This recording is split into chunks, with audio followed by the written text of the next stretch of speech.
Hi friends, എല്ലാവർക്കും സ്വാഗത് ട്യൂട്ടോറിയൽസിലേക്ക് സ്വാഗതം. പ്രധാനപ്പെട്ട ചില പ്രീവിയസ് ക്വസ്റ്റ്യൻസ് പരിചയപ്പെട്ടാലോ? ഈ അടുത്ത് നടന്ന എക്സാമിലൊക്കെ ചോദിച്ച ക്വസ്റ്റ്യൻ ആണ്, അടിപൊളി ക്വസ്റ്റ്യൻസ് ആണ്, ഒന്ന് പരിചയപ്പെടാം. ഓക്കെ, അപ്പോൾ ഫസ്റ്റ് ക്വസ്റ്റ്യൻ ഇതാ സ്ക്രീനിൽ കാണാം.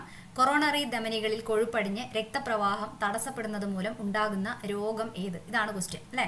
അപ്പോൾ ഒന്നാമത്തെ ക്വസ്റ്റ്യൻ്റെ ഓപ്ഷൻ ഏതൊക്കെയാണ്? പക്ഷാഘാതം, ഫാറ്റി ലിവർ, അമിത രക്തസമ്മർദ്ദം, ഹൃദയാഘാതം. ഇത്രയും ഓപ്ഷൻസ് തന്നിട്ടുണ്ട്.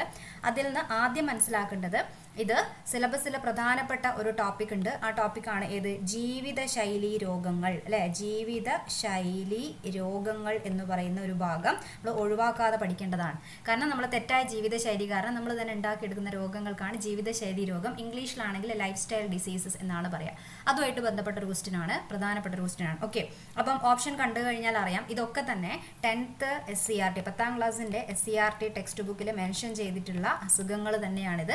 അപ്പോൾ അതൊന്ന് മനസ്സിലാക്കാം. ഇതായി സ്ലൈഡിൽ ഏതൊക്കെയാണെന്ന് പ്രധാനമായിട്ട് കൊടുത്തിട്ടുണ്ട്.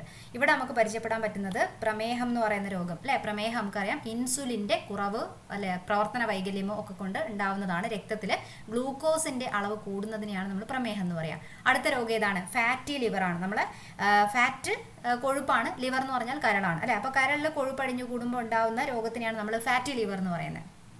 അടുത്തത് പക്ഷാഘാതമാണ്. പക്ഷാഘാതത്തിന് പറയുന്ന ഇംഗ്ലീഷിൽ പറയുന്ന വാക്കാണിത് സ്ട്രോക്ക് എന്നാണ് പറയുക. സ്ട്രോക്ക് അഥവാ പക്ഷാഘാതം അല്ലേ. അപ്പോൾ കാണുന്നതാണ്, ശരീരത്തിൻ്റെ ഒരു ഭാഗം ഇങ്ങനെ തളർന്നു പോകുന്ന അവസ്ഥയൊക്കെ കാണുന്നതാണ്. അതിന് കാരണം എന്താണ്? എവിടെയാണ് കൊഴുപ്പടിഞ്ഞു കൂടുന്നത്? മസ്തിഷ്കത്തിലെ രക്തക്കുഴലുകൾ. നമ്മളെ ബ്രെയിനിന്, മസ്തിഷ്കം, തലച്ചോറ് എന്ന് പറയുന്ന ഭാഗത്തിന് പ്രവർത്തിക്കാൻ ആവശ്യമായിട്ടുള്ള ഓക്സിജനെയും ന്യൂട്രിയൻസിനെയും ഒക്കെ എത്തിക്കുന്ന രക്തക്കുഴലുകളുണ്ട് അല്ലേ, അതിലുള്ള രക്തം. അപ്പോൾ ആ രക്തക്കുഴലുകളിൽ കൊഴുപ്പടിഞ്ഞ് ബ്ലോക്ക് ആകുന്നതോ അല്ലെങ്കിൽ രക്തക്കുഴൽ പൊട്ടുന്നതൊക്കെയാണ് എന്തിന് കാരണം? നമ്മളെ പക്ഷാഘാതത്തിന് കാരണം. ഓക്കെ, ഇനി അടുത്ത് എന്താണ്? അമിത രക്തസമ്മർദ്ദം എന്ന് വെച്ചാൽ BP കൂടുക. അമിത രക്തസമ്മർദ്ദത്തിനെയാണ് നമ്മൾ എന്ത് പറയുന്നത്? ഹൈപ്പർ ടെൻഷൻ എന്ന് പറയാറുണ്ട് അല്ലേ. അപ്പോൾ ഹൈപ്പർ ടെൻഷൻ എന്ന് പറഞ്ഞു കഴിഞ്ഞാൽ എന്താണ്? അമിത രക്തസമ്മർദ്ദമാണ്. അപ്പോൾ ഇതിന് കാരണം എന്താണ്? പൊതുവേ നമ്മുടെ എല്ലാ രക്തക്കുഴലുകളിലും അല്ലെങ്കിൽ നമ്മുടെ ധമനികളിലൊക്കെ, രക്തധമനികളിലൊക്കെ രക്തം കടന്നു പോകുന്ന, ശുദ്ധരക്തമൊക്കെ കടന്നു പോകുന്ന നമ്മുടെ രക്തധമനികളിലൊക്കെ കൊഴുപ്പ് അടിഞ്ഞ് അതിൻ്റെ വ്യാസം കുറഞ്ഞ് രക്തപ്രവാഹമൊക്കെ തടസ്സപ്പെടുമ്പം പൊതുവെ മർദ്ദം കൂടും അല്ലേ. അതിനെയാണ് അമിത രക്തസമ്മർദ്ദം എന്ന് നമ്മൾ പറയുന്നത്. ഓക്കെ, ഇനി അടുത്തത് എന്താണ്? ഹൃദയാഘാതമാണ് കൊടുത്തത്. ഹൃദയാഘാതം എന്ന് പറയുന്ന സമയത്ത് ഹാർട്ട് അറ്റാക്ക് ആണ് അല്ലേ. അപ്പം ഹൃദയത്തിനാണ് പ്രശ്നം. ഹൃദയത്തിന് പ്രവർത്തിക്കാൻ ആവശ്യമായിട്ടുള്ള രക്തം കൊടുക്കുന്ന ധമനിക്ക് പറയുന്ന പേരാണ് കൊറോണറി ധമനി. ഈ വാക്ക് തന്നെ പ്രധാനപ്പെട്ട ഒരു കാര്യമാണ്. ഓക്കെ, കൊറോണറി ധമനി മാത്രമായിട്ട് ചോദിക്കും. ഹൃദയത്തിലേക്ക് രക്തം എത്തിക്കുന്ന ധമനിക്ക് പറയുന്ന പേരെന്താണ്? ആൻസർ ആണ് എന്ത്? കൊറോണറി ധമനി. ആ കൊറോണറി ധമനിയിൽ രക്തം കൊഴുപ്പടിഞ്ഞ് രക്തപ്രവാഹം തടസ്സപ്പെട്ട് കഴിഞ്ഞാൽ നമ്മളെ ഹൃദയത്തിന് ആവശ്യമായിട്ടുള്ള രക്തം എത്താതിരിക്കും അല്ലേ. അങ്ങനെ ഹൃദയത്തിൻ്റെ പ്രവർത്തനം നിലയ്ക്കുന്നതിനെയാണ് ഹൃദയാഘാതം എന്ന് പറയുക. അപ്പോൾ ഇവിടുത്തെ ക്വസ്റ്റ്യൻ്റെ ആൻസർ ഏതാണ്? ഈ തന്നതിൽ ഏത് ആൻസർ? ഹൃദയാഘാതമാണ് അല്ലേ. അപ്പോൾ ഇപ്പോൾ നമുക്ക് കുറേ ഡൗട്ട് ഉണ്ടാകും. ഹൃദയം എന്ന് പറയുമ്പം ഹൃദയത്തിന് രക്തം അല്ലല്ലോ. ഹൃദയം രക്തം പമ്പ് ചെയ്യുന്നതാണ്. ശരീരത്തിൻ്റെ എല്ലാ ഭാഗത്തേക്കും രക്തം പമ്പ് ചെയ്യുന്ന അവയവമാണ് എന്ത്? ശരിക്കും നമ്മുടെ ഹൃദയം. പക്ഷേ ആ ഹൃദയത്തിന് പ്രവർത്തിക്കണമെങ്കിൽ രക്തം വേണ്ടേ. അപ്പോൾ ഹൃദയത്തിന് ആവശ്യമായിട്ടുള്ള രക്തം, ഓക്സിജൻ, പോഷക വസ്തുക്കളൊക്കെ വഹിച്ചു വരുന്ന രക്തം അത് കൊടുക്കുന്ന ധമനിയാണ് കൊറോണറി ധമനി. മറക്കരുത്, അതിൽ രക്തപ്രവാഹം തടസ്സപ്പെടുമ്പോൾ ഉണ്ടാവുന്ന പ്രശ്നമാണ് എന്ത്? ഹൃദയാഘാതം. സോ ഇവിടുത്തെ ക്വസ്റ്റ്യൻ്റെ ആൻസർ ഏതാ വരിക? ഏതാ ആൻസർ? ഓപ്ഷൻ ഡി, ഹൃദയാഘാതം. ഓക്കെ, കൊറോണറി ധമനികളിൽ എന്ന് പറയുമ്പം കൃത്യമായിട്ട് ആലോചിച്ച് വെക്കുക. കൊഴുപ്പടിഞ്ഞ് രക്തപ്രവാഹം തടസ്സപ്പെടുന്നതിനെയാണ് എന്ത് പറയുക? ഹൃദയാഘാതം എന്ന് പറയാം. പക്ഷാഘാതവും ഹൃദയാഘാതവും മാറിപ്പോവരുത്. പക്ഷാഘാതം എന്ന് പറയുന്ന സമയത്ത് കൃത്യമായിട്ട് ഏത് ഭാഗം ആലോചിച്ച് വെക്കുക? തലച്ചോറ് അഥവാ നമ്മളെ മസ്തിഷ്കം എന്ന് പറയുന്ന ഭാഗത്തിനെ ആലോചിച്ച് വെക്കുക. Okay, ready? ക്ലിയർ അല്ലേ? ഇനി അടുത്ത ഒരു ക്വസ്റ്റ്യനിലേക്ക് നമുക്ക് പോകാം. താഴെ തന്നിരിക്കുന്നവയിൽ നിന്നും പരസ്പര വിരുദ്ധമായി പ്രവർത്തിക്കാത്ത ജോഡി കണ്ടെത്താനാണ് പറഞ്ഞത്. കാരണം അവരുടെ പ്രവർത്തനം പരസ്പര വിരുദ്ധമല്ലാത്തത് ഏതാണെന്നാണ് നോക്കേണ്ടത്. ഓക്കെ, ഇൻസുലിൻ, ഗ്ലൂക്കഗോൺ എന്ന് പറയുമ്പം ഇത് രണ്ടും ഒരേ ഗ്രന്ഥി ഉണ്ടാക്കുന്നതാണോ? ആലോചിച്ച് നോക്കിയാൽ യെസ്, ഇൻസുലിനെയും ഗ്ലൂക്കഗോണിനെയും ഒരേ ഗ്രന്ഥി ഉണ്ടാക്കുന്നതാണ്. ഏത് ഗ്രന്ഥിയാണ്? പാൻക്രിയാസ് അല്ലെ. പാൻക്രിയാസ് എന്ന് പറയുന്ന ഗ്രന്ഥി നിർമ്മിക്കുന്നതാണ്. പാൻക്രിയാസിന്റെ വേറെ പേരാണെന്ത്? ആഗ്നേയ ഗ്രന്ഥി എന്ന് നമ്മൾ മലയാളത്തിൽ പറയാറുണ്ട്. അപ്പം ഇൻസുലിൻ രക്തത്തിലെ ഗ്ലൂക്കോസിന്റെ അളവ് കുറയ്ക്കുമ്പം ഗ്ലൂക്കഗോൺ രക്തത്തിലെ ഗ്ലൂക്കോസിന്റെ അളവ് കൂട്ടുകയാണ് ചെയ്യുക. പരസ്പര വിരുദ്ധമായ പ്രവർത്തനമല്ലേ ചെയ്യുന്നത്. അപ്പോൾ അത് ശരിയാണ് അല്ലേ. കാൽസിട്ടോണിൻ, പാരാതെർമോൺ എന്നാണ് കൊടുത്തത്. കാൽസിട്ടോണിനെയും പാരാതെർമോണിനെയും നിർമ്മിക്കുന്നത് ഒരേ ഗ്രന്ഥിയാണോ എന്ന് ചോദിച്ചു കഴിഞ്ഞാൽ അല്ല അല്ലേ. പക്ഷെ കാൽസിട്ടോണിനെ നിർമ്മിക്കുന്നത് നമ്മളെ തൈറോയിഡ് ഗ്രന്ഥിയാണ് കാൽസിട്ടോണിൻ ഉണ്ടാക്കുന്നത്. പക്ഷെ പാരാതെർമോൺ ഉണ്ടാക്കുന്നത് പാരാതൈറോയ്ഡ് ഗ്രന്ഥിയാണ്. തൊട്ടടുത്ത തൈറോയ്ഡ് ഗ്രന്ഥിന്റെ പിന്നിൽ കാണുന്ന പാരാതൈറോയ്ഡ് ഗ്രന്ഥിയാണ്. പക്ഷെ ഇവരെ പ്രവർത്തനം നോക്കുന്ന സമയത്ത് എന്താ? രണ്ടും ശരിയാണ്. കാൽസിട്ടോണിൻ എന്താ ചെയ്യുന്നത്? രക്തത്തില് കാൽസ്യത്തിന്റെ അളവ്, ആ പേര് പോലെ തന്നെ കാൽസ്യത്തിന്റെ അളവ് കൂടുമ്പോൾ കുറയ്ക്കാൻ സഹായിക്കുന്നവരാണ് ഏത്? കാൽസിറ്റോണിൻ. ഓക്കെ, രക്തത്തിലെ കാൽസ്യത്തിന്റെ അളവ് കുറയുമ്പോൾ കൂട്ടാൻ സഹായിക്കുന്നതാണ് പാരാതെർമോൺ. അപ്പോൾ പ്രവർത്തനം എന്ന് പറയുന്നത് എന്താ? ഓപ്പോസിറ്റ് തന്നെയല്ലേ? അപ്പം അതും അവിടെ നമുക്ക് കൺസിഡർ ചെയ്യാം. അല്ലാത്തതാണ് നമ്മളോട് കണ്ടുപിടിക്കാൻ പറഞ്ഞത്. തൈമോസിൻ, തൈറോക്സിൻ ഇതാണ് കൊടുത്തത്. തൈമോസിൻ എന്ന് പറയുന്ന ഹോർമോണിനെ നിർമ്മിക്കുന്നത്, ഇവിടെ എല്ലാം ഒന്ന് ജസ്റ്റ് ഒന്ന് എഴുതാം. തൈമോസിൻ എന്ന് പറയുന്ന ഹോർമോണിനെ നിർമ്മിക്കുന്നത് ആരാ? തൈമസ് ഗ്രന്ഥിയാണ് അല്ലെ. തൈമോസിൻ എന്ന് പറയുന്നതിനെ നിർമ്മിക്കുന്നത് തൈമസ് ഗ്രന്ഥിയാണ്. തൈറോക്സിനോ, അടുത്ത ഓപ്ഷൻ എന്താ കൊടുത്തിട്ടുള്ളത്? തൈറോക്സിൻ ആണ് കൊടുത്തത് അല്ലെ. തൈറോക്സിൻ എന്ന് പറയുന്ന ഹോർമോണിനെ നിർമ്മിക്കുന്ന ഗ്രന്ഥിന്റെ പേര് ഏതാണ്? തൈറോയിഡ് ഗ്രന്ഥിയാണ്. ഓക്കെ, അപ്പൊ ഇവരെ പ്രവർത്തനം നോക്കുമ്പോൾ രണ്ടും ഒരിക്കലും മാച്ച് ആവുന്ന പ്രവർത്തനമല്ല. കാരണം തൈമോസിൻ എന്നൊക്കെ പറയുന്നത് നമ്മളെ പ്രതിരോധ പ്രവർത്തനമായിട്ട് ബന്ധപ്പെട്ടിട്ടൊക്കെ നിൽക്കുന്ന ഒരു ഗ്രന്ഥിയൊക്കെയാണ് അല്ലെ, പ്രതിരോധമൊക്കെ ആയിട്ട്. തൈറോക്സ് എന്ന് പറയുമ്പോൾ ഉപാപചയ പ്രവർത്തനമാണ്. അപ്പൊ അവർ തമ്മിൽ പ്രത്യേകിച്ച് ബന്ധമൊന്നുമില്ലാത്ത രണ്ട് വ്യത്യസ്തമായിട്ടുള്ള ഫംഗ്ഷൻ ചെയ്യുന്ന രണ്ട് ഗ്രന്ഥിയും ഹോർമോണും ആണ്. ഇനി ഓപ്ഷൻ ഡിയിൽ സിമ്പതറ്റിക്കും പാരാസിമ്പതറ്റിക്കും ഉണ്ട്. ആ പേര് പോലെ തന്നെ അവർ രണ്ടും ഓപ്പോസിറ്റ് ആയിട്ട് പ്രവർത്തിക്കുന്ന ആള് തന്നെയാണ് എന്ന് പറഞ്ഞാൽ നമ്മുടെ സ്വതന്ത്ര നാഡീ വ്യവസ്ഥ എന്നൊക്കെ പറഞ്ഞുകൊണ്ട് പഠിക്കുമ്പം അതിൻ്റെ ഭാഗങ്ങളായിട്ടാണ് നമ്മൾ സിമ്പതറ്റിക്, പാരാസിമ്പതറ്റിക്. സിമ്പതറ്റിക് ചെയ്യുന്നതിൻ്റെ നേരെ ഓപ്പോസിറ്റായ കാര്യങ്ങളാണ് പാരാസിമ്പതറ്റിക് ചെയ്യുക. അപ്പോൾ ഇവിടെ ഏതാണ്? പ്രവർത്തിക്കാത്ത ജോഡിയല്ലേ ചോദിച്ചേ. സോ ആൻസർ ഏതാ? ഇവിടുത്തെ നമുക്ക് സെലക്ട് ചെയ്യാൻ പറ്റുന്ന ആൻസർ ഏതാണ്? ഓപ്ഷൻ സി ആണ്. തൈമോസിൻ, തൈറോക്സിൻ ഇതാണ് പ്രവർത്തിക്കാത്തത് എന്നുള്ളത് ആലോചിച്ച് വെക്കുക. അതേപോലെ ഒന്നുകൂടെ ഇവിടെ ജസ്റ്റ് നോട്ട് ചെയ്ത് വെക്കാം. ഇതിൽ കാൽസിറ്റോണിനെ നിർമ്മിക്കുന്നത് ആരാണ്? കാൽസിറ്റോണിൻ എന്ന് പറയുന്ന ഹോർമോണിനെ നിർമ്മിക്കുന്ന ഗ്രന്ഥി ഏത് തന്നെയാണ്? തൈറോയിഡ് ഗ്രന്ഥി തന്നെയാണ് അല്ലെ. തൈറോയിഡ് ഗ്രന്ഥി ഉണ്ടാക്കുന്നതാണ് തൈറോക്സിനെയും കാൽസിറ്റോണിനെയും. അതേപോലെ പാരാതെർമോൺ കൊടുത്തിട്ടുണ്ട്. പാരാതെർമോൺ എന്ന് പറയുമ്പോൾ തൈറോയിഡ് ഗ്രന്ഥിന്റെ പിന്നിൽ കാണപ്പെടുന്ന ഏതാണ്? തൈറോയിഡ് ഗ്രന്ഥി ആണ് ഇതിനെ നിർമ്മിക്കുന്നത്. ഓക്കെ, പാരാതൈറോയിഡ് ആണെന്നുള്ളത് ആലോചിച്ച് നോക്കുക. പ്രവർത്തനം രണ്ടും എന്തുമായിട്ട് ബന്ധപ്പെട്ടതാണ്? ഇത് കാൽസ്യത്തിന്റെ അളവ് കൂടുമ്പോൾ എന്ത് ചെയ്യുന്നു? കുറയ്ക്കുന്നു അല്ലെ. കൂടുമ്പോൾ കുറയ്ക്കുക എന്ന് പറയുന്നതാണ് ചെയ്യുക.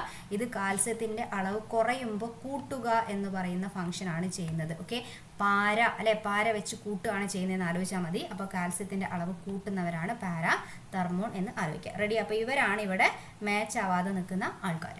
ഓക്കെ അല്ലേ. അതേപോലെ ഇൻസുലിൻ എന്താ ചെയ്യുന്നതെന്ന് പറഞ്ഞത്? ഇൻസുലിൻ ഗ്ലൂക്കോസിന്റെ കാര്യമാണ് അല്ലെ. ഇൻസുലിൻ ഗ്ലൂക്കോസിന്റെ അളവ് എന്ത് ചെയ്യുന്നു? കുറയ്ക്കുക എന്ന് പറയുന്നതാണ് ചെയ്യുന്നത്. ഇത് ഗ്ലൂക്കോസിന്റെ അളവ് എന്ത് ചെയ്യുന്നു? കുറയുമ്പം കൂട്ടുക എന്ന് പറയുന്ന ഫംഗ്ഷൻ ആണ് ചെയ്യുക. റെഡി അല്ലേ? ക്ലിയർ അല്ലേ? ഈ ക്വസ്റ്റ്യൻ ക്ലിയർ ആയി കാണുന്നു വിചാരിക്കുന്നു. ഇനി അടുത്തൊരു ക്വസ്റ്റ്യൻ നോക്കാം. വിസർജ്യ വസ്തുക്കളുടെ സാന്നിധ്യം മൂലം മലിനമാക്കപ്പെട്ട കുടിവെള്ളം ഉപയോഗിക്കുന്നതിലൂടെ ഉണ്ടാകുന്ന രോഗം ഏതാണ്? അപ്പം മലിനജലത്തിൽ കൂടെ പകരുന്ന രോഗം ഏതാണെന്നാണ് ചോദിച്ചത് അല്ലേ. ഓപ്ഷൻ കണ്ടാലോ? നോക്കി. ഓപ്ഷൻ ആണെങ്കിൽ എല്ലാം നല്ല അടിപൊളി ഓപ്ഷനാണ്. കൺഫ്യൂഷൻ അടിക്കാൻ പറ്റിയ ഓപ്ഷനാണ്. എല്ലാം അവസാനിക്കുന്ന ഒരേ സൗണ്ടിൽ അല്ലെ. Anaemia, malaria, gonorrhoea, then diarrhoea ഇങ്ങനെ കൊടുത്തിട്ടുണ്ട് അല്ലെ. അപ്പോൾ ഇതിലേതാ ആൻസർ വരിക? ഇതിലേതാ വരിക? നമ്മളിപ്പോൾ വയറിളക്കം എന്നുള്ള കാര്യങ്ങളൊക്കെ നമ്മൾ കേൾക്കുന്നില്ല അല്ലേ. വയറിളക്കം ഒക്കെ നമ്മൾ അധികവും ജലത്തിൽ കൂടെ മലിനമായ ജലം, ആഹാരമൊക്കെ കഴിക്കും ഒക്കെ ഉണ്ടാകുന്നതാണ്. അപ്പോൾ അതുമായിട്ട് ബന്ധപ്പെട്ട പേര് തന്നെയാണ് വേണ്ടത്. അതിനാണ് എന്ത് പറയുന്നത്? ഡയേറിയ. ഓക്കെ, എന്താ പറയുക? ഡയേറിയ എന്നതാണ്. ഓക്കെ, വയറിളക്കം, ലൂസ് മോഷൻ, വയറിളക്കം പോലുള്ള പ്രശ്നങ്ങളില്ലേ, അതിനാണ് ഡയേറിയ എന്ന് നമ്മൾ പറയുന്നത്. റെഡി? ഓക്കെ, അപ്പോൾ എന്തായാലും അടുത്ത ബാക്കിയുള്ള ഓപ്ഷൻസ് ജസ്റ്റ് ഒന്ന് ചെക്ക് ചെയ്യുന്ന സമയത്ത് നമുക്ക് മനസ്സിലാവും.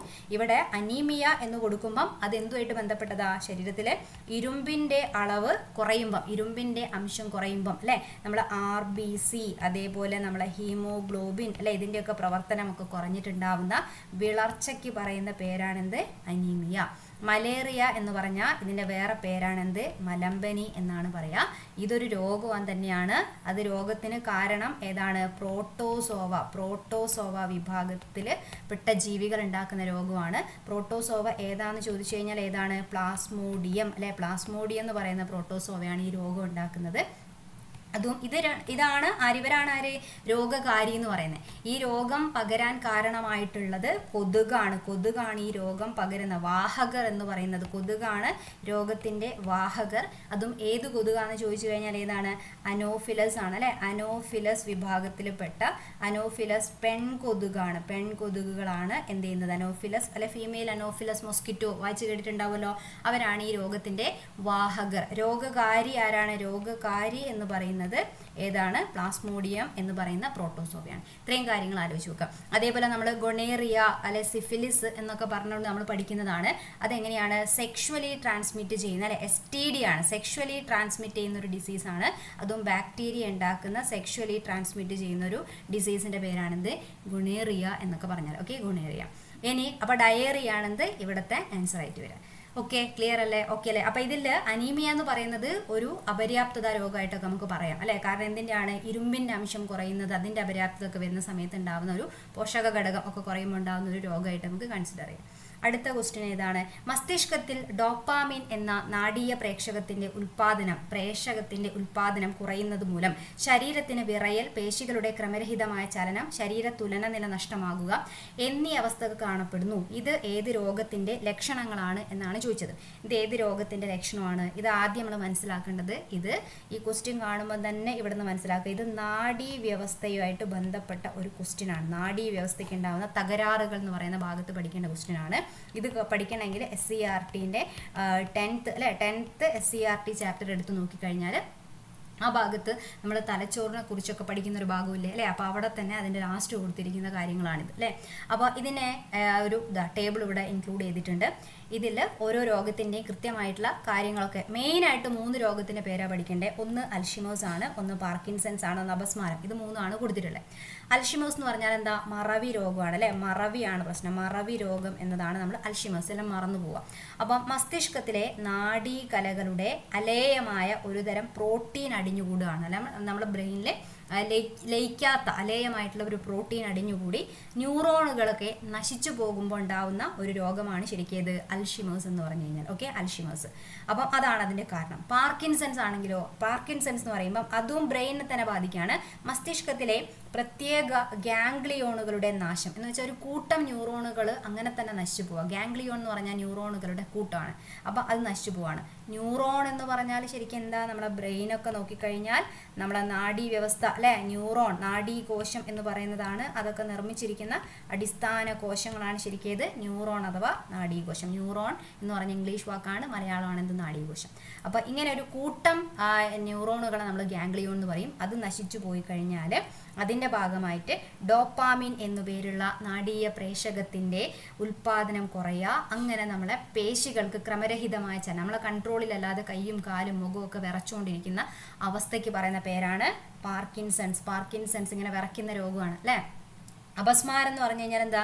തലച്ചോറിൽ ക്രമരഹിതമായ വൈദ്യുത പ്രവാഹം ഉണ്ടാകുന്നത് കൊണ്ടുണ്ടാകുന്ന രോഗം. എന്ന് വെച്ചാൽ വൈദ്യുത പ്രവാഹം വെച്ചാൽ ഷോക്ക് അടിക്കുക എന്നല്ല, പെട്ടെന്ന് ഇമോഷൻസ് ഒക്കെ വരുന്ന സമയത്ത് ഓവറായിട്ട് എന്ത് ചെയ്യാണ്? ബ്രെയിനിലേക്ക് പാസ് ചെയ്ത് പോവാണ് അല്ലേ?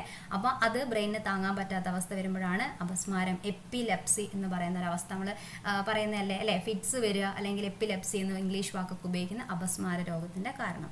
അപ്പോൾ ഇവിടുത്തെ ക്വസ്റ്റ്യൻ എന്തായിരുന്നു? ഈ കേട്ടതിൽ വെച്ചിട്ട് ഡോപ്പാമിൻ എന്ന് പറയുന്നതൊക്കെ നമ്മൾ ക്വസ്റ്റ്യനിൽ കണ്ടതാണ്. അപ്പോൾ ഏതാണ് ആൻസർ ആയിട്ട് വരിക അറിയാലോ അല്ലെ? ഡോപ്പാമിന്റെ ഉൽപാദനം കുറയുക. അങ്ങനെ ക്രമരഹിതമായിട്ടുള്ള പ്രവർത്തനം എന്ന് പറയുമ്പോൾ ആൻസർ ഏതാണ്? ഓപ്ഷൻ ബി, പാർക്കിൻസൺസ് എന്നതാണ് ഇവിടെ കറക്റ്റ് ആയിട്ട് വേണ്ടത്. ഈ ഓപ്ഷനിൽ കാണുന്ന എല്ലാം തന്നെ ബ്രെയിനുമായിട്ട് ബന്ധപ്പെട്ടതാണ്. അൽഷിമേഴ്സ്, പാർക്കിൻസൺസ്, അപസ്മാരം, ഇത് 3 നാഡീവ്യവസ്ഥയായിട്ട് ബന്ധപ്പെട്ട രോഗമാണ്. പക്ഷാഘാതം അഥവാ സ്ട്രോക്ക് ഓൾറെഡി നമ്മൾ പരിചയപ്പെട്ടു. അതൊരു ഏത് രോഗത്തിന്റെ വിഭാഗത്തിൽ നമ്മൾ പഠിക്കേണ്ടത്? ജീവിതശൈലി രോഗം അല്ലെ? ജീവിതശൈലി രോഗം ആയിട്ട് നമ്മൾ പഠിച്ചു. തലച്ചോറിലേക്ക് രക്തം എത്തിയില്ല എന്നുണ്ടെങ്കിൽ ശരീരത്തിന്റെ ഒരു ഭാഗം അല്ലെ തളർന്നു പോവുക, കുഴഞ്ഞു പോകുന്ന അവസ്ഥ വരും. അതിനെയൊക്കെയാണ് പറയുന്നത് അല്ലെ? അതേപോലെ തന്നെ നാഡീവ്യവസ്ഥേനെ ബാധിക്കുന്ന, നാഡീവ്യവസ്ഥയായിട്ട് അങ്ങനെ ചോദിക്കുന്നതാണ്, നാഡീവ്യവസ്ഥേനെ ബാധിക്കുന്ന ഒരു വൈറസ് രോഗം ഏതാ? വൈറസ് രോഗം നാഡീവ്യവസ്ഥനെ ബാധിക്കുന്ന ഏതാണെന്ന് ചോദിച്ചാൽ അതിന് ആൻസർ എന്താണ്? റാബീസ് ആണ്. ഓക്കെ, റാബീസ് അല്ലെ? പേപ്പട്ടി വിഷബാധ എന്ന് പറയും, അല്ലെങ്കിൽ നമ്മൾ പേ വിഷബാധ എന്ന് പറയുന്ന കാര്യമില്ലേ? അതാണ് നാഡീവ്യവസ്ഥനെ ബാധിക്കുന്ന ഒരു വൈറസ് രോഗം. ഈ പറഞ്ഞിരിക്കുന്നതൊന്നും ഒരു രോഗകാരി ഇല്ല, ന്യൂറോൺ നശിക്കുന്നതൊക്കെ കൊണ്ടുണ്ടാവുന്ന പ്രശ്നങ്ങളാണ്. ഓക്കെ, റെഡി അല്ലേ? ക്ലിയർ അല്ലേ? അപ്പോൾ ഇവിടുത്തെ ഈ ടേബിളും കണ്ടു, ഈ ഭാഗത്തുനിന്ന് കൃത്യമായിട്ട് ആൻസർ സെലക്ട് ചെയ്തു. ഓക്കെ, ഇനി അടുത്തത് താഴെ പറയുന്നവയിൽ തൊഴിൽജന്യ രോഗം അല്ലാത്തത് ഏത് എന്നാണ് ചോദിച്ചത്. തൊഴിൽജന്യ രോഗം എന്ന് പറയുമ്പോൾ നമ്മൾ തൊഴിലിടത്തിലെ സാഹചര്യം, നമ്മൾ ജോലി ചെയ്യുന്ന സ്ഥലത്തുള്ള സാഹചര്യമായിട്ട് ബന്ധപ്പെട്ട് നമുക്ക് കിട്ടാൻ സാധ്യതയുള്ള രോഗങ്ങൾക്കാണ് തൊഴിൽജന്യ രോഗം, അഥവാ ഇംഗ്ലീഷിലാണെങ്കിൽ ഒക്യുപേഷണൽ ഡിസീസസ് എന്നാണ് അതിന് പറയും. ഓക്കെ, അപ്പോൾ ഓപ്ഷൻ ഏതാണ്? സിലിക്കോസിസ്, സോറിയോസിസ്, ന്യൂമോകോണിയോസിസ്, ആസ്ബറ്റോസിസ് കൊടുത്തിട്ടുണ്ട് അല്ലേ? അപ്പം ഇതും നമ്മൾ കൃത്യമായിട്ട് തന്നെ നമ്മൾ SCERTയിൽ മെൻഷൻ ചെയ്തിട്ടുള്ള ഒരു ക്വസ്റ്റ്യൻ ആണിത്. ജോലി സ്ഥലവുമായിട്ട് ബന്ധപ്പെട്ടിട്ട് ഇതിൽ രീതിയിൽ നമ്മൾ 3 രോഗങ്ങളെ പേര് ടെക്സ്റ്റിൽ പറയുന്നുണ്ട്. അതിലൊന്ന് സിലിക്കോസിസ് ആണ് അല്ലേ, സിലിക്കോസിസ് തന്നെയാണ്. ന്യൂമോകോണിയോസിസ് അടുത്തതാണ്. ആസ്ബറ്റോസിസും അതിൽ വരും. അല്ലാത്തത് ചോദിച്ചാൽ ആൻസർ ഏതാണ്? സോറിയോസിസ് ആണ്. സോറിയോസിസ് എന്ന് പറയുമ്പോൾ നമ്മുടെ സ്കിന്നിൽ ഉണ്ടാവുന്ന ഒരു രോഗമാണ് അല്ലേ, അത് തൊഴിൽജന്യ ആയിട്ടുള്ള ഒരു രോഗമല്ല എന്ന് പറയുന്നത്. ഓക്കെ, അപ്പം ഇതിൽ തന്നെ അറിയാം, ഇത് വേറെ രീതിയിലും ചോദിക്കും. ഇവിടെ എന്താ ചോദിക്കുന്നത്, നമ്മൾ കൽക്കരി ഖനി, ഓക്കെ, എന്താണ് കൽക്കരി ഖനികളിൽ ജോലി ചെയ്യുന്ന ആൾക്കാരുമായിട്ട് ബന്ധപ്പെട്ട് അവർക്ക് കിട്ടുന്ന രോഗത്തിനെയാണ് നമ്മൾ ന്യൂമോകോണിയോസിസ് എന്ന് നമ്മൾ പറയുന്നത്. ആസ്ബറ്റോസിസ് എന്ന് പറയുന്ന പേര് പോലെ തന്നെ ആസ്ബറ്റോസ് ഷീറ്റ് ഇല്ലേ, നമ്മൾ കേൾക്കുന്നില്ല അല്ലേ, ആസ്ബറ്റോസ് ഷീറ്റൊക്കെ ഉണ്ടാക്കുന്ന ഫാക്ടറികളിലൊക്കെ ജോലി ചെയ്യുന്ന ആൾക്കാർക്ക് ഉണ്ടാവുന്ന ഒരു രോഗമാണ് ശരിക്കും എന്ത്, ആസ്ബറ്റോസിസ് എന്ന് പറഞ്ഞാൽ. അല്ലാതെ സ്വർണം, അതേപോലെ സ്വർണം, ടിൻ, മൈക്ക അങ്ങനെയുള്ള ഖനികളിലൊക്കെ വർക്ക് ചെയ്യുമ്പോൾ ആ ഖനികളിലൊക്കെ വർക്ക് ചെയ്യുന്ന ആൾക്കാർക്കൊക്കെ കിട്ടുന്ന രോഗമാണ് ശരിക്കും സിലിക്കോസിസ് എന്ന് പറഞ്ഞു കഴിഞ്ഞാൽ. ഓക്കെ, എല്ലാം ശ്വാസകോശമായിട്ട് ബന്ധപ്പെട്ടിട്ടൊക്കെ വരുന്ന പ്രശ്നങ്ങളാണ്.